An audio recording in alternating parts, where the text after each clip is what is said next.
Next speaker is Jonathan Friend from Friend MTS, Security Threats and Real-World Attacks.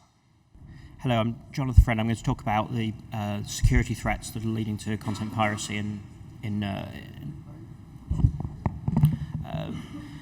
leading to content piracy being sourced from different platforms and the threats. So first of all, a sort of a common principle of pirate service operators will always choose the cheapest, easiest, most scalable method to source content into their services, and really any particular device can be a threat. So it might be a traditional broadcast receiver, it might be a OTT or TV everywhere service, it might be a hybrid broadcast receiver or a home gateway system.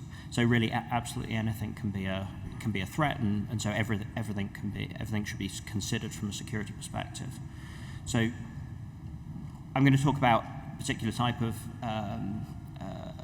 security issue, but I'm working on the assumption here that content is transmitted encrypted, that key management is good and hard, and that's true for all platforms carrying the same content. We do sometimes see where, because of issues with a particular device, particular devices supporting particular CDMs for DRM, for example, that people will lapse security on one particular platform. Obviously, then that becomes a threat. But I'm working here on the assumption that that all content is, that the security is even across all platforms. So generally, in all of this, we're assuming that people can't capture and retransmit content directly, but there needs to be some sort of capture from the video output, either through screencasting or HDMI capture. So in this particular case, many people are implementing a transactional level or subscriber level watermarking. However, in doing that, and certainly my company, we've deployed now 50 or 60 million devices with subscriber level watermarking. Watermark attacks are real. They are happening, and so what I'm going into here is the security and the threats around that particular aspect of retransmission prevention. So, first of all, three particular sort of principles of watermark security. The implementation of the security the security system must be robust. The watermark itself must be robust to different types of visual attack, and in doing all of that, there is both the security of the implementation, security of the overall watermark scheme, but also the integrity of the payload. So not only can somebody not remove the payload, but they can't manipulate the contents of the payload, which again is a different type of attack to just removing it altogether. So the different types of attack that I'm going to highlight here, and these are real-world attacks that we really do see, really are based around the different types of mechanisms or schemes for implementing the subscriber level watermarking.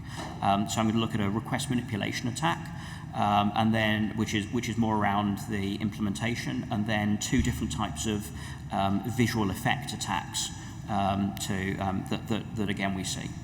So from a sequence variation attack, this is not a solution we recommend, but several people have implemented subscriber level watermarking through AB variant segments within video.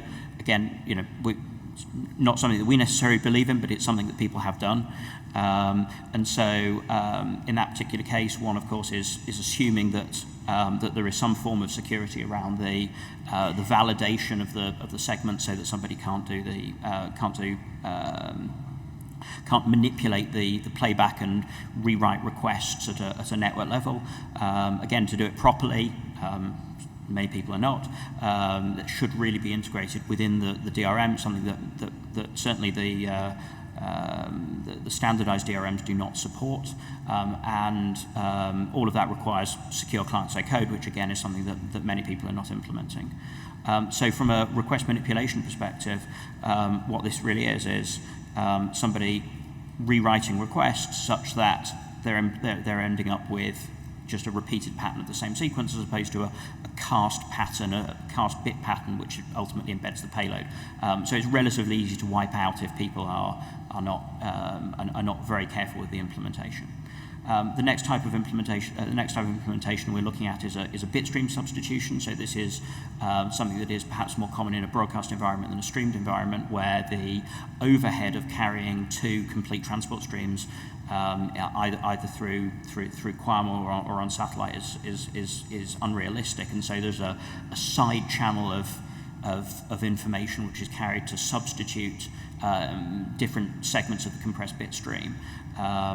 Again, it requires, in some cases, support from a particular chipset to enable the replacement of substitution elements within the bit stream within the hardened decode pipeline, which again is something that is supported by certain chipsets, certain SoCs. It isn't supported by others, but is always working on the assumption that there is a hardened client device. Otherwise, it can be manipulated by somebody simply taking the simple transport stream without the side channel information and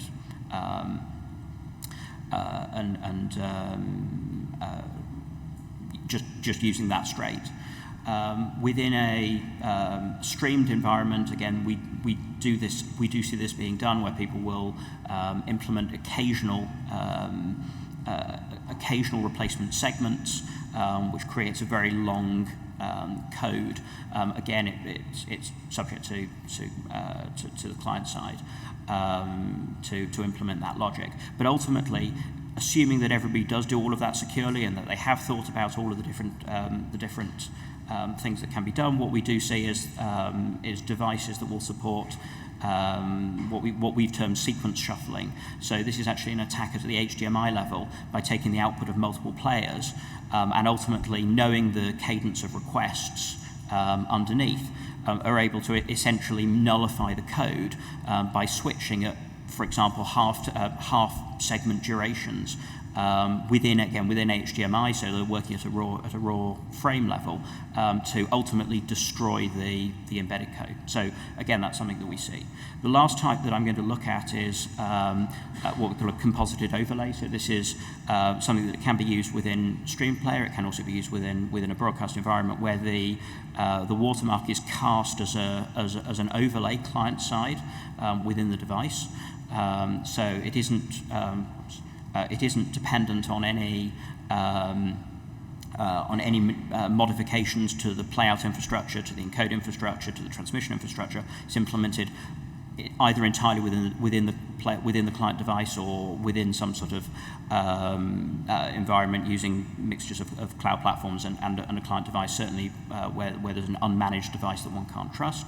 One of the types of attacks that we are seeing more and more is a form of collusion where people are using customized hardware to try and mix together different outputs at a pixel level to produce a combined image that wipes out the differences which are cast into the video. This is something that people have talked about for many years, theoretically. This is something that actually we are now seeing specific devices with specific custom hardware, with implementations of the attacks in FPGA logic being sold for only a few $1,000s a device. So this is actually real. And so if one actually looks at this, you can see within the descriptions here, they're actually specifically talking about using multiple set-top box inputs to remove watermarks to defeat the security. And one of the particularly notable things in here is they're talking about an ASI output. So there's one fairly infamous pirate satellite operation that is actually using these devices using this specific device to then output into a DVB modulator and ultimately uplink to satellite for a completely pirate satellite service. And this is actually real, and this is the device that they're using being openly sold for a few $1,000s. So from an overall perspective, the questions to ask about deploying this technology, about subscriber level watermarking technology, is where has a particular technology been used at scale? Has it actually been activated? A lot of technologies have been deployed and they're not actually activated. How has technology actually fared against in the wild attacks? These things really exist. So how robust is the technology to that? And how are people actively researching these techniques and these attacks in order to maintain the robustness of the watermarking scheme over time? That's it. Thank you. Thank you. So maybe one or two questions for those who are passionate about content protection. Any questions? No? Okay. Thank you, Jonathan.